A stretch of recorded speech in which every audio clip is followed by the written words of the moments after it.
Watu wengi huvaa tabasamu kuficha huzuni, msongo wa mawazo au maumivu ya ndani. Hasa kwa wanaume ambao mara nyingi huona aibu kuzungumzia hisia zao, matatizo ya afya ya akili huweza kufichwa kwa muda mrefu hadi yanapozidi kuwa hatari. Ndio maana swali rahisi kama uko sawa linaweza kuwa na uzito mkubwa. Si swali la kawaida tu, bali ni njia ya kuonyesha kwamba unajali. Linapotoka moyoni, linaweza kuwa mwanzo wa mazungumzo yanayosaidia mtu kueleza anachopitia na kutafuta msaada.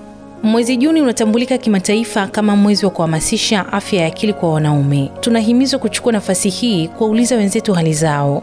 Kwa nini ni muhimu kuuliza? Watu wengi wanateseka kiakili kujifanya wako sawa. Inaweza kuwa njia ya kuokoa maisha kwa kuwasaidia kutafuta msaada. Inaonyesha upendo, kujali na mshikamano wa kijamii.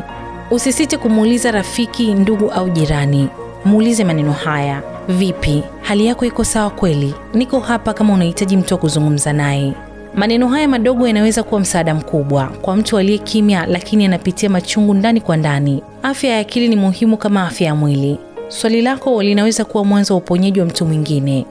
Mimi ni Bahati Limo na hii ni Simulizi na Sauti.